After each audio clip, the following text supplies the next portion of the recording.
Salve, salve, nação rubro-negra, trazendo mais um vídeo do canal pra vocês aqui. Então, galera, vamos fazer aqui uma reação e um corte aí do jogo aberto. O Renata Fã vai comentar um pouquinho sobre o Flamengo, vai falar sobre esse começo do campeonato do Flamengo aí, planejamento, vai falar também sobre o mercado da bola, a chance aí de Paquetá já chegar no Flamengo nos próximos dias e muito mais nesse vídeo aqui. Então é importante você deixar seu like, se inscrever no canal e deixar um comentário aí também. Agora, valeu, galera, e vamos aí com o vídeo. Muito bem! E aí? E aí, gente? E aí, bebê? Tigre. Vamos falar de campeonato carioca, pode ser? Boa também. Muito bem, então vamos lá, porque o Flamengo é o lanterna da competição, mesmo jogando com o Sub-20, tem uma partida a mais. E os outros times grandes do Rio de Janeiro não se deram bem. No sábado, o Flamengo entrou em campo diante do Volta Redonda no Raulino de Oliveira. O rubro-negro jogou com 1 a menos desde os 10 minutos da etapa inicial. Carbone recebeu o primeiro cartão amarelo aos 2 minutos e foi expulso aos 10 por faltas em cima de Catatal. Com a vantagem, o Voltaço marcou aos 16. MV recebeu o cruzamento de Catatal e balançou a rede. No segundo tempo, Rafael Augusto e Denner fecharam o placar. O Volta Redonda ainda teve 2 gols anulados por impedimento. E acredito que o jogo foi condicionado pela expulsão. Dentro disso, a gente tentou fazer o melhor para poder sair daqui com o resultado. Infelizmente não foi possível, mas acredito que realmente seria outro jogo se nós estivéssemos confrontando o adversário 11 contra 11. O time sub-20 do Flamengo ao terceiro jogo sem vitória no estadual. O Fla agora tem pela frente um clássico contra o Vasco na quarta-feira. Inicialmente, a ideia era mesclar o sub-20 com reservas do elenco principal. No entanto, por conta da situação ruim na tabela, isso pode ser reavaliado pela diretoria e pelo técnico Felipe Luiz. Já neste domingo, o Vasco... Todo mundo esperando pelo clássico entre Flamengo e Vasco da Gama para ver se o Flamengo finalmente vai conseguir colocar um time mais inteiro, porque está jogando com o Sub-20, é a lanterna do campeonato, tem um jogo a mais já antecipado por conta da Supercopa do Brasil e não tem um desempenho legal. Não foi bacana para o Fluminense, nem para o Vasco e nem para o Botafogo, Edu Dracena. Mas é começo de temporada, o Flamengo ainda teve uma decisão, não é? Intercontinental, pênaltis com o PSG, voltou depois e os outros times estão se restabelecendo. É natural, Renato, e também as expulsões, tanto do Botafogo e Flamengo, condicionaram, de repente, esse resultado. Porque você jogar com um jogador a menos, nessa intensidade que é o futebol hoje brasileiro, e principalmente você vindo de uma pré-temporada, é muito, muito ruim. Então você acaba, de repente, tendo essa dificuldade. E eu acredito que daqui a pouco o Flamengo, ou na próxima rodada, agora no Clássico, ele, de repente, pode mesclar o jogador, ou, de repente, quem tiver melhor, né, na questão física, na questão técnica, até porque o planejamento do Flamengo é aquela coisa de você se preparar bem agora para que o ano possa ser produtivo. Porque muitas das vezes agora, muitos times vão cansar, muitos times não vão estar tão preparados assim e vai ter muita dificuldade ali na frente. E o Flamengo está fazendo ao contrário, está se preparando agora para colher lá na frente. Ronaldão, e tem título logo ali, né? Porque a Supercopa do Brasil diante do Corinthians acontece no primeiro dia de fevereiro, então tá todo mundo já pensando nessa disputa. Eu espero que sim, o Memphis também esteja pensando nessa competição, né? Porque nós estamos sentindo falta dos meninos. Agora o Edu cantou a bola aqui do Flamengo, né? Que o Flamengo, o tá colocando a molecada. E esse campeonato estaduais aí, ele não quer dizer nada, mas derruba treinador, hein? Ficar esperto, já estão cobrando já o Felipe aí também, o Felipe Luiz, estão cobrando. As cobranças, elas acontecem nesse momento difícil e eles não querem saber se é pré-temporada, se não é pré-temporada, se foi expulso, se não foi expulso. O torcedor já tá bravo. Então, eu acho, cá com os meus botões, eu acho que o Felipe vai começar a colocar o time dele aí já. Porque se tomar uma ataca do Corinthians sem colocar o time aí, colocar o time só pra esse jogo, é arriscado. Você acha que o Flamengo vai tomar uma taca do Corinthians? Ué, se pode até perder, mas você acha que vai tomar uma taca? Se colocar o Sub-20, vai. O Sub-20. Tá O jogando Flamengo que Sub-20. levou o PSG para uma decisão por pênaltis. O quê? Flamengo, dia 17 de dezembro do ano passado. O que aconteceu? O Flamengo levou o PSG para os pênaltis. O que aconteceu, Perdeu do PSG nos pênaltis. Então, nós temos goleiro, o Hugo. Aí que o Ronaldo tá torcendo para que seja o sub-20 do Flamengo, né? Porque se for o profissional, vai tomar ataque. Pra testar o Esse sub-20. sim, e aí? Não, a gente tá sabe... errado o planejamento do Flamengo? Não tá errado, até porque eu acredito que o planejamento deve ter sido feito exatamente embasado nisso. Olha, vou voltar todo mundo pro clássico, que é normal, e aí os jogadores estão bem mais Vai voltar no clássico? Vai voltar no clássico. E outra, não tem por que você disputar um título com a equipe sub-20. Todo treinador quer ganhar título. Imagine quantos títulos o Felipe já não conquistou e tem a possibilidade e a facilidade de jogar contra o Corinthians, que ainda nem tem time, que vocês conseguiu... viraram flamenguista então, agora, assim, não... É a realidade que nós estamos vendo do futebol. O Flamengo é infinitamente melhor que o Corinthians. O Corinthians, às vezes, assusta um pouquinho, mas início de temporada, chance zero. Ronaldo vai tomar uma ataca do Flamengo. Agora é a hora de perder, início de temporada, não tá tudo definido, porque depois o bicho vai pegar. Gente, aconteceu e eu perdi. Enfrentar grande, como encarar o estadual e tudo mais, o Flamengo fez um planejamento, que o Juca lembrou, né? Vamos jogar com o Sub-20, porque afinal, dia 28 lá começa o Campeonato Brasileiro, tem Libertadores, tem muita coisa interessante para o Flamengo disputar. Foi com o Sub-20, deu ruim, né? Ganhou um jogo, aliás, empatou um jogo, perdeu 2, é o último colocado do campeonato.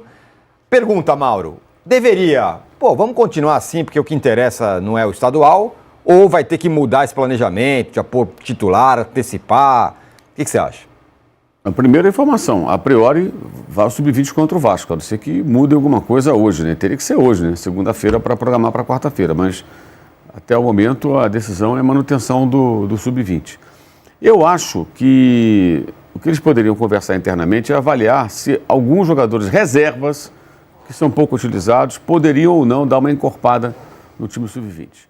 A informação que eu tive ontem foi de que, na avaliação da comissão técnica, nenhum jogador tem condições de jogar mais de 20 minutos. Os caras voltaram faz uma semana hoje. 3 treinos eles fizeram até o momento. E quando volta, tem exame médico, aquela coisa toda, 3 treinamentos de começo de temporada. O Flamengo deveria ter voltado das férias ontem, porque ele jogou no dia 17 de dezembro do Catar, viajou, chegou ao Rio dia 18, então as férias começaram dia 19, 31 dias em dezembro, você volta dia 18, ontem, né? Coisa que o Corinthians não pôde fazer, saiu tarde depois, também. Mas aí Vasco é a mesma coisa, Exato. Jogaram até o dia 21. Sendo que nesse período o Vasco e o Corinthians tiveram um descanso ali antes das finais. O Flamengo jogou para ser campeão brasileiro, antes jogou a final da Libertadores e fez 3 jogos no Catar. Né? Um deles contra o PSG, quer dizer, jogo que exige muito, né? Para jogar contra o campeão europeu. Então a tendência é jogar o Sub-20. Há um receio contra o Vasco de um time muito frágil, tomar uma pancada. O rebaixamento é um outro problema. Como é que é o regulamento no Rio? São 12 times, 2 grupos de 6. 4 se classificam para o mata-mata para tentar chegar à final. Os 2 últimos de cada chave jogam um torneio da morte para definir quem vai cair. Só que são 6 jogos. São 6 jogos, que é ida e volta. Os 4 jogam entre si. Você vai fazer 6 jogos. Então, digamos que seja Maricá, Portuguesa e sei lá mais quem aí, sei lá, Nova Iguaçu, qualquer um. Não é o risco de cair, é o problema de disputar um torneio da morte. Mais 6 jogos. Mais 6 dados. E aí você não vai poder pôr o Sub-20, que pode cair. Aí você vai ter que colocar um time reserva, pelo menos. Essa é a armadilha lá. Aí você põe um time reserva, o que vai acontecer? Você não pode preparar para um jogo da Libertadores, o jogo do Brasileiro, vai. E você vai ter que pegar alguns jogadores e colocar num outro jogo. Isso atrapalha, né? Então o ideal é conseguir pelo menos se classificar, mesmo que se você for eliminado depois, dane-se. Mas aí você fica sem jogo nenhum.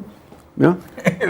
Esse é o meu raciocínio. Você fica com menos jogos no estadual, sim, mas tem as armadilhas. Diga, Ju. Fala, Ju. Não é melhor cair, Mauro? Não é o começo do cair. Ninguém quer ser rebaixado. Tem time que nunca caiu. Então fica aquela importância. Não tem. Cair no estadual não dá, Ju.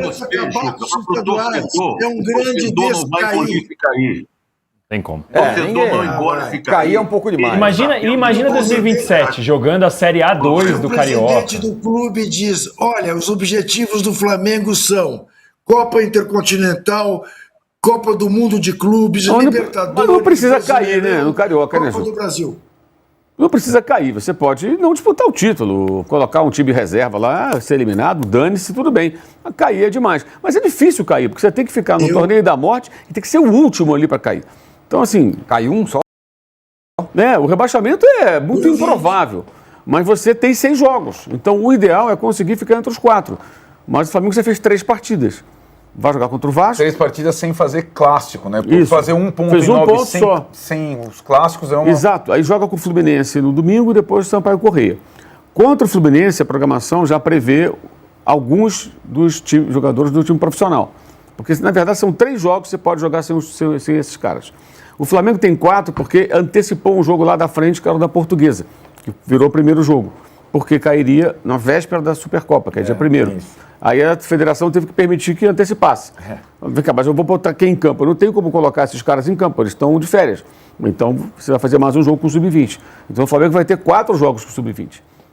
Portuguesa, Bangu, Volta Redonda e agora o Vasco. Agora, além disso, o desempenho do Sub-20 é ridículo. Certo, esse é um ponto. Pífio, é vergonhoso. Se o Flamengo perdeu um jogo empatou um jogo com a Portuguesa, no primeiro tempo jogou muito melhor, o Alacena perdeu 2 gols feitos, é vendido já para o Red Bull Bragantino, né? 2 gols feitos. Quanto o Bangu, os 2 gols do Bangu, assim, erros crassos de bola perdida, que arma o ataque do adversário, e o jogador fica pedindo uma falta que não houve, esse vício do jogador brasileiro que tem desde a base. E quanto Volta Redonda, expulsão com poucos minutos de jogo, e, assim, cara, aí vai o Bruno Pivetti, que é o técnico, eu acho que o Boto, o Felipe Luiz deveriam conversar com ele. Meu irmão, você não vai jogar com o time sub-20 contra times de adulto? Sabe quem joga no Volta Redonda? O Wellington Silva, aquele cara do Flamengo que foi pro Fluminense, lá na época da Unimed. Ele joga com os 40 anos. Quer dizer, tem um monte de jogador experiente jogando contra um time que tem a média de idade de 18 anos, tem garoto de 16, 17 entrando no segundo tempo. É claro que faz diferença. Aí quer jogar com imposição no campo do adversário, mas não vai jogar assim. Você vai jogar ali, cuidado, ali atrás, reativo. E respeitando, eu sou mais fraco do que eles, é um time pequeno, mas eu sou um time sub-20, um time de adultos, porra. Então acho que foi muito ingênuo também o Flamengo na estratégia desses jogos. E imagino que contra o Vasco se proteger mais. O Vasco jogou ontem todo reserva para jogar inteiro contra o Flamengo, porque é a oportunidade de ganhar o clássico, que ele sabe ganhar bem, né? Embora seja o sub-20, mas até o momento eles vão manter. A decisão de mudar ou não, ontem me passaram essa informação, ia ficar com o presidente. Que eu acho certo. Acho que essa decisão é da instituição. Institucional, né? É o clube que tem que resolver, não é o técnico. É o clube, até porque o técnico não está escalando, ele está treinando o time dele e o outro técnico do sub-20 está indo para os jogos. Eu acho que a decisão é do clube, é da instituição. Ela que tem que decidir. Na linha do que o Juca falou, na minha prioridade não é essa, a gente vai jogar com esse time e manter o que está planejado. Porque eles estão tentando fazer uma pré-temporada de verdade, dentro do que é possível no nosso calendário, né? Que tem mesmo assim, são poucas datas. Voltaram no dia 12, vão jogar no dia 18 contra São Paulo.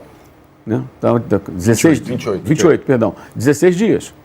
Então, um pouco mais de 2 semanas. Não é o ideal também, mas é o que é possível. Que a ideia é contra São Paulo já jogar com a força máxima possível e contra o Corinthians também daria seguir em frente. Arnaldo BAP Ribeiro, você decide. Vai os titulares, lembra do programa? Sem pensar no Campeonato Brasileiro, que eu sei que você tem interesses ali na estreia. Vai ser o BAP. Nada disso.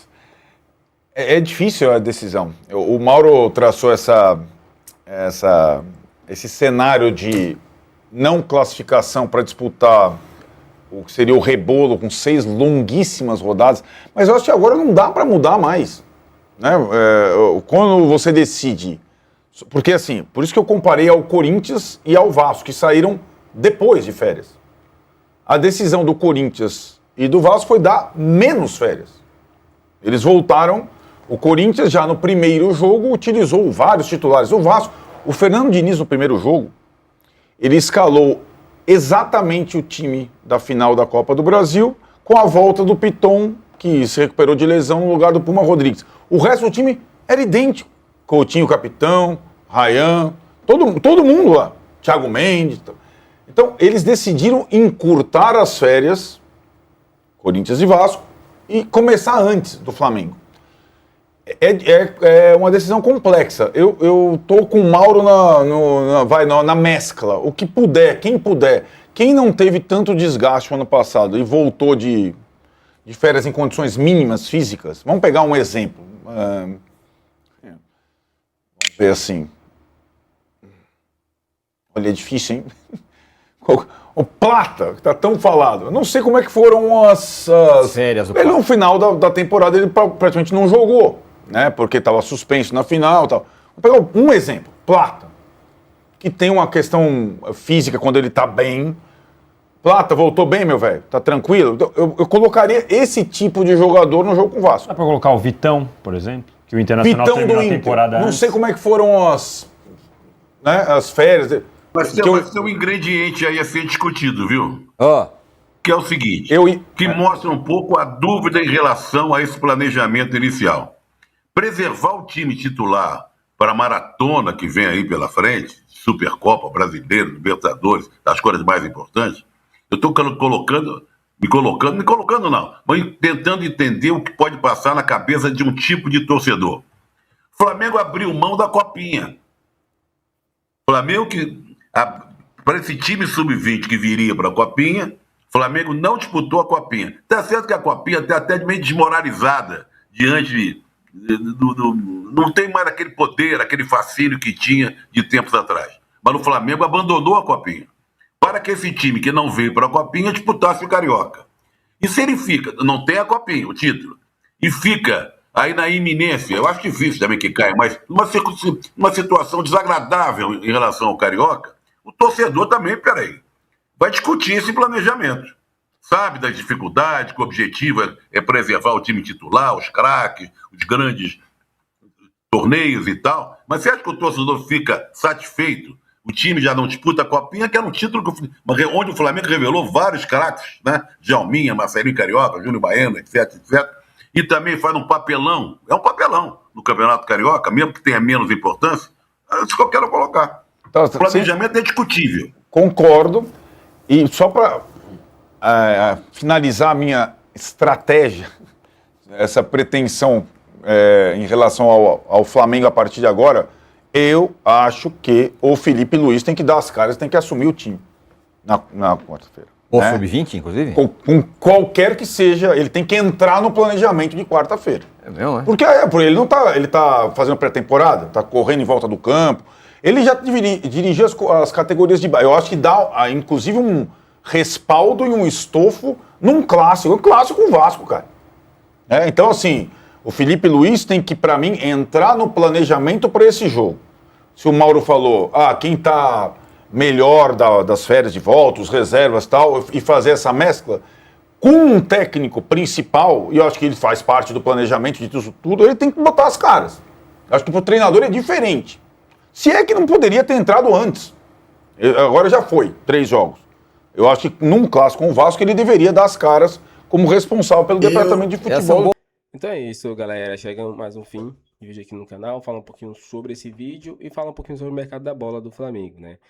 O Flamengo segue ativo, né, no mercado, não deixando escapar oportunidade, que é o caso aí de Paquetá, né?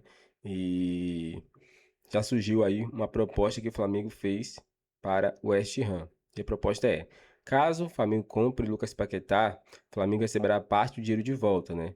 Isso tem a ver com o mecanismo de solidariedade da FIFA, que é quase 4%, né? Então, se a venda do West Ham por 40 milhões de euros for concluída, o Flamengo receberá 4% no valor fixo do bônus, né, por meta, que dá em torno de 1,6 milhões de euros. Na cotação brasileira, 10 milhões de reais. Então, o Flamengo acaba comprando e recebendo também, né? Então, é uma compra aí, tipo com cashback.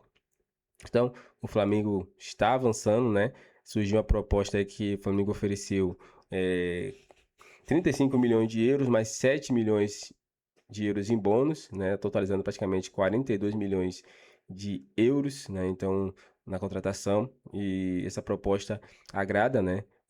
O West Ham, e assim trazendo esse jogador tão importante para o Flamengo. O Flamengo não vai vacilar, precisa de jogadores urgentes, né? Peças de reposições. Quanto mais jogadores de qualidade, melhor, porque o Flamengo pretende fazer algo surreal esse ano. Vencer todos os títulos, sabemos que é impossível. Impossível não, difícil, né? Mas nada é impossível. Dê sua opinião se gostou do vídeo, inscreva no canal, galera, e até o próximo vídeo.